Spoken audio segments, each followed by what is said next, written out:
Halo teman-teman wajib pajak. Di video kali ini aku ingin melengkapi videoku sebelumnya, yaitu video tentang reject upload faktur pajak pengganti di atas tanggal 15. Video yang ini nih, linknya ada di atas ini nih. Nah, jadi di Per 3 PJ tahun 2022 itu dijelaskan tentang tata cara mengisi tanggal faktur pajak pengganti, teman-teman. Nah, teman-teman harus perhatikan ini ya. Jadi, teman-teman jangan sampai salah mengisi tanggal untuk faktur pajak pengganti. Nah, kita bisa lihat di pasal 22. Kita lihat pasal 22. PKP dapat melakukan pembetulan atau penggantian faktur pajak sebagaimana dimaksud pada pasal 2 ayat 4 yang salah dalam pengisian atau penulisan sehingga tidak memuat keterangan yang benar, lengkap, dan jelas dengan cara membuat faktur pajak pengganti. Jadi teman-teman kalau ada yang faktur pajak sebelumnya ada yang belum benar, misalkan nominalnya belum benar, diskonnya belum benar, atau ada uang muka yang belum benar, ataupun seperti yang kasus kemarin tuh alamatnya banyak yang salah karena yang NPWP pemusatan itu ya kita masih mengisi alamat NPWP pusat bukan NPWP pengiriman barang. Nah itu juga wajib dibuat faktur pajak pengganti dengan isian tanggalnya adalah nanti saya bacakan di pasal selanjutnya.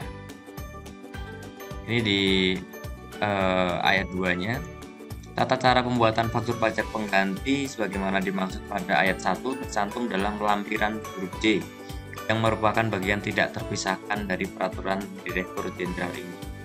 Kita lari ke lampiran huruf J.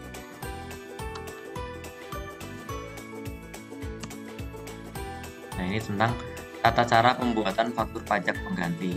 Saya bacakan teman-teman. Yang nomor 1 ini isinya intinya adalah atas permintaan pembeli atau atas kemauan penjual, faktur pajak yang salah itu harus dibetulkan dengan membuat faktur pajak pengganti menggunakan aplikasi e-faktur. Seperti itu poin yang nomor 1 intinya. Yang kedua, pembuatan faktur pajak pengganti dapat dilakukan sepanjang terhadap SPT masa PPN masa pajak dilaporkannya faktur pajak yang diganti masih dapat disampaikan atau dilakukan pembetulan sesuai dengan ketentuan peraturan perundang-undangan di bidang perpajakan. Nah ini intinya belum daluarsa pajak ya. Jadi intinya saat faktur SPT masanya itu masih bisa dilaporkan ulang, itu teman-teman masih bisa bikin faktur pajak pengganti seperti itu. Misalkan tahun 2019 ada yang salah, teman-teman bikin faktur pajak pengganti sekarang dan SPT-nya berhasil diupload, itu berarti artinya masih diizinkan oleh DJP seperti itu teman-teman. Mudahnya seperti itu. Dari sisi sistem dibantu seperti itu. Kalau dilapor masih bisa, artinya masih diizinkan seperti itu teman-teman. Kemudian yang nomor 3, pembetulan faktur pajak yang salah dalam pengisian atau penulisan tidak diperkenankan dilakukan selain dengan cara sebagaimana dimaksud pada angka 1. Ini maksudnya hanya bisa dilakukan dengan e-faktur, dengan aplikasi DJP. Tidak bisa teman-teman merubah PDF-nya yang sudah dicetak, teman-teman ubah kemudian berikan lagi ke customer, itu tidak bisa teman-teman.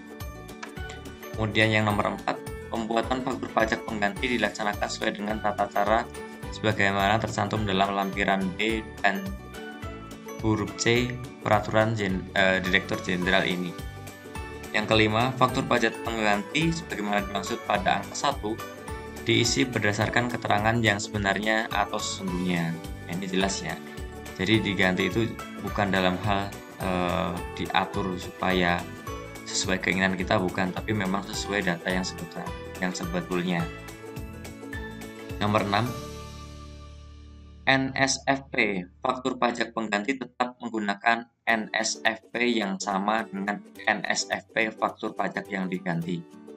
Jadi kalau bikin faktur pajak pengganti nomor faktur pajaknya tetap pakai yang dulu, teman-teman. Tidak bikin faktur pajak baru. Ini sebenarnya dari sisi sistem kita tidak akan salah, teman-teman, karena faktur pajaknya itu nantinya akan terisi nomornya itu nomor NSFE yang lama. Hanya nanti kode depannya ya, yang tadinya 010 jadi 011. Ini sih nomor 6 ini kemungkinan kita tidak akan salah. Kemudian, nah ini nomor 7 ini kuncinya, teman-teman, yang saya maksud. Faktur pajak pengganti diisi dengan tanggal pada saat faktur pajak pengganti dibuat. Saya ulang, tanggal faktur pajak pengganti diisi dengan tanggal pada saat faktur pajak pengganti dibuat. Nah, ini maksudnya adalah teman-teman punya faktur pajak 1 Januari 2022. Kemudian di Mei ketahuan bahwa faktur pajak itu tidak benar atau ada yang salah. Teman-teman kemudian bikin faktur pajak pengganti. Nah, teman-teman tanggal faktur pajak penggantinya jangan diisi Januari, teman-teman. Jangan disamakan dengan faktur pajak normalnya. Tapi teman-teman isi dengan tanggal faktur pajaknya kapan diganti. Misalkan teman-teman ganti di tanggal 16 Mei, berarti faktur pajak masa Januari tadi teman-teman ganti, lakukan penggantian dengan diisi tanggal faktur pajaknya adalah 16 Mei. Seperti itu, teman-teman. Bukan tanggalnya disamakan dengan tanggal yang sebelumnya. Ini juga nyambung ke aturan upload ya. Aturan upload, karena kalau teman-teman ganti tanggalnya ke Januari, teman-teman pasti reject. Seperti itu. Tapi bukan hanya karena terkait nanti reject ya, jadi tanggalnya kemudian diisi sesuai tanggal penggantian, tapi juga memang aturannya itu misalkan begini, teman-teman. Tanggal 16 Januari bikin faktur normal, faktur pajak normal. Tanggal 17 atau tanggal 18 teman-teman tahu ada yang salah.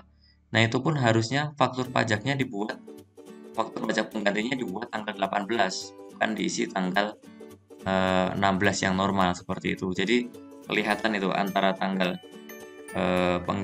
normal dan pengganti itu ada bedanya, seperti itu, teman-teman.